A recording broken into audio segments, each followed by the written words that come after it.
What's up YouTube and welcome back to the channel. Today we've got a short video on this 2016 Mercedes-Benz C63S AMG.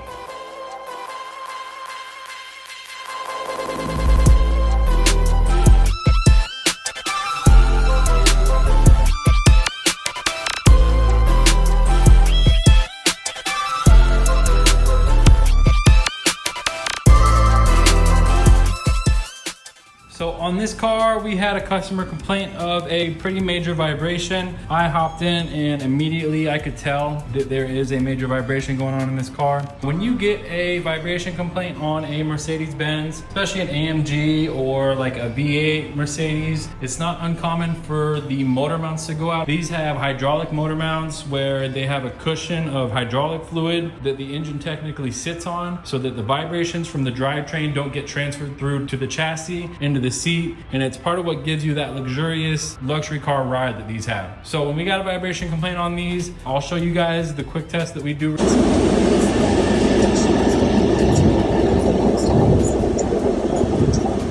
And within a few seconds, it was pretty obvious that this car is going to need motor mounts. So we got this thing into the shop, got it up into the air, we got the motor mounts ordered in. The motor mounts showed up, we got cracking on it, and once we had the panels off from underneath, we realized that this is gonna be a lot easier than we thought. Most Mercedes V8s, it's not very easy to get to the motor mounts. There's always some guy on the internet that's gonna say, oh, it took me 2 beers and 15 minutes to do the motor mounts. That guy is usually almost always exaggerating. He'll probably tell you that he is 8 foot tall and that he can run the quarter mile in about 4 minutes flat. So keep in mind that they're usually not too easy to do the motor mounts on these Mercedes-Benz, especially the AMG. So we told the customer it's gonna be X amount of hours. Once we got under the car and we realized how easy it is to do the motor mounts on this car, we realized we're gonna have to give the customer a little bit of a refund on this job because honestly, it's abnormally easy to do the motor mounts on this car compared to most V8 AMGs. So let's show you guys what we got going on, how we did the job, how easy it is to do the motor mounts on this, and some common misconceptions. Okay, so once we're in here, part of what makes this an active engine mount is this connector right here that controls the dampening of that mount. These are kind of a pain to get unplugged for some reason. I don't know if it's just from sitting all these years or what, but if you're doing this job, don't be surprised if it takes a little force to get that disconnected. It seems like it should come off easier, but it doesn't. Just keep working at it, it'll come unplugged. This is where it's gonna get interesting. There is a steering shaft in the way of getting this driver's side motor mount out. It doesn't really look like it's in the way on camera, I'm sure, but trying to manipulate this thing out because you gotta twist it, turn it upside down, send it sideways. You gotta do all kinds of stuff to make this work. And I'm also going to be lifting up the whole engine a little bit. What I'm gonna do to get better access in here is you see the little lock unlock switch on here. Let's follow the instructions. Go up and over. So that is unlocked now. And then from here, if I remember correctly, all you gotta do, once you have it in the unlocked position, I think this just wiggles out, yep. And then that part of the shaft will go up. And this part of the shaft is off to the side now. Once we get this far, we've got the steering shaft out of the way. Got the engine jacked up a little bit. Let's try a lot of the same directions and stuff we did on the other side to get this out. Okay, so we almost got this out, and that steering shaft that I relocated actually got in the way. Now I pushed it backwards. I think we've got enough room to finally get this out. Let's get this on camera if we can. And come on, you're almost there. That's it. That is an engine mount. All right, the driver's side mount is out, arguably the hardest one. Let's play the new versus old game. So like I showed you guys on the other one, there's a little crack on the top of this mount, probably from all the extreme force of this twin turbo V8 rocking back and forth. Unsurprisingly, this one also has a crack too. So like I showed you guys, there's a little design update, there's a little tab indentation on this one. I wonder if that's to relieve pressure from this crack happening. Let's see, I bet this is a new part number too. 9300, 6300. So this is an updated part. This has been updated from the original design. At some point along the way, Mercedes probably realized the failure rate with these that was abnormally high, and they decided to beef up this design. And this is what we're left with. As you can see, we had some movement on this one. This is just one finger. I'm able to move it around. Now look at this one. This one is completely okay. We're just spinning at this point. This thing is not even connected. No wonder this car had a crazy vibration. This is it. They see me rolling. They hating. This residue here, I wouldn't doubt if that is also related to the fact that this thing has a bad engine mount. I wonder if this will come out. Nope, but we're just spinning. Got spinners. As you can see, it's not supposed to do that. It's supposed to be fixed in place. So, this is it. We're also going to do the transmission mount while we're in here. The reason why we are not just doing this one that is clearly terribly bad, like I said earlier in the video, this one has been stressed because this one is no longer fixed in place anymore.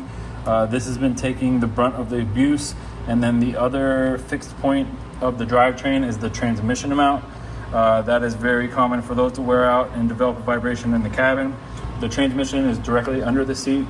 We're gonna put this new driver side motor mount in. We're gonna do a transmission mount. The one good thing about these motor mounts is compared to the old style, between like 2003 through 2006, for example, sometimes this driver side engine mount would be so bad that when you go to take it out of the car, and you know how I had to tilt it a little bit to get it out, this thing would just dump the nastiest, the smelliest, the stinkiest hydraulic oil all over you, all over the surface you're working on. And if you thought you were having a bad day doing some motor mounts on a car, wait until you get 20-year-old hydraulic fluid from a motor mount dumped all over you.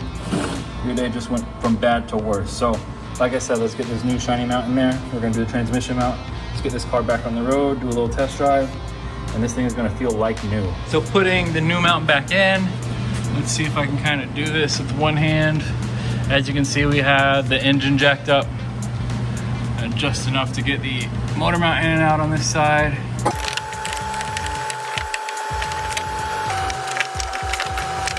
Come on, buddy, we're almost there.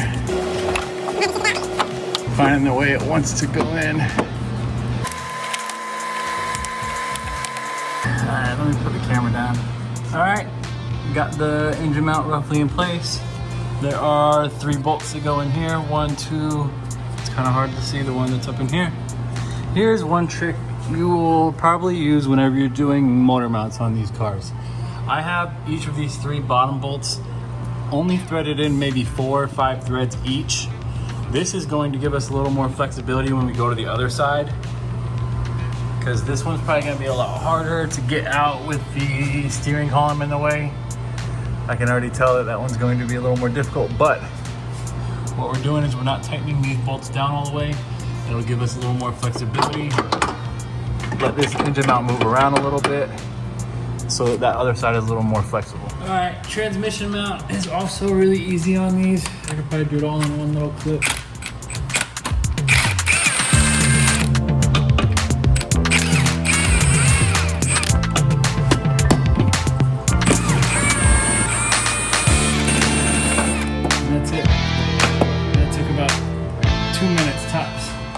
All right, folks, we are back with the old versus new game. Now, let's tell a little bit of a story. When I worked for Mercedes, I had a W204 C-Class come in, and the customer's complaint was of a vibration. The motor mounts were completely fine. I did an inspection on the transmission mount, which is another common culprit when you get vibrations in these Mercedes, and I couldn't figure it out. I couldn't see anything wrong with the transmission mount. The transmission mount was nice and firm. There's no rips in the rubber. You know, when these get really, really bad, this rubber will just rip all together and this thing will just be completely loose in here. This is not entirely failed yet. It is stressed, but it is not completely failed yet. So back to the story. I spent a few hours diagnosing this car, checking everything out. The suspension is good, the engine mounts are good, the transmission mount looks fine. I can't figure out what's going on with this car. It makes no sense. After a couple hours working on this car, I couldn't figure it out. I couldn't see anything wrong with the car, and of course, we're not just gonna start selling the customer parts that they don't need. So I didn't know what was wrong with it. I ended up passing it off to a more experienced tech. You know, he'd been there for over 20 years, I think, working on a Mercedes, so he knew a little bit more than I did. And I looked it up on the computer. I noticed that he was done with the car. He closed out the repair order, and on the inspection and recommendation sheet, he had recommended a transmission mount. And you know, I went to go find him. I said, you know, why did you end up selling a transmission mount on the car, and why did that fix it? You know, because I looked at the transmission mount and the transmission mount looks fine. And he said, you know, I put them both on the table like this, and he saw the same thing that we're seeing here. This old mount has a good 10 millimeter gap between the brace of the mount and where the transmission bolts to. Now look at this brand new one. There is maybe a 5 to 6 millimeter gap on this one. So this one isn't completely failed yet because it hasn't ripped apart, but this is slightly collapsed. The weight of the transmission and engine over time has caused this thing to compact a little bit, especially compared to a brand new one. And like I said, this engine mount is so bad that it stressed out this engine mount, and then the rest of the force is being transferred to this transmission mount in the back. So while this is not completely failed, you know, it's still gonna hold the weight of the transmission fine. This is absolutely going to contribute to a little bit more of a vibration sensation compared to a brand new one. So, to an untrained eye, and like I thought too when I inspected this W204 at Mercedes, this seems like a perfectly fine transmission mount. You know, this isn't cause for concern or an emergency. But if you have someone that comes in and says, you know, I got a vibration in the car, I feel it in the seat, been to a bunch of different shops, everyone says everything's okay, we can't figure it out. Take a transmission mount out, lay it next to a brand new one. If you see a big gap on your old one compared to your new one, this is going to fix the problem 9 times out of 10. Just a little story I learned. All right, and now we're going back in. This only fits one way. Who would have guessed? When you're threading steel bolts into an aluminum housing, always start the threads by hand. Make sure you're not stripping out the aluminum threads. A steel bolt is much stronger than the aluminum threads on the mount. You will damage the mount if you're not being careful.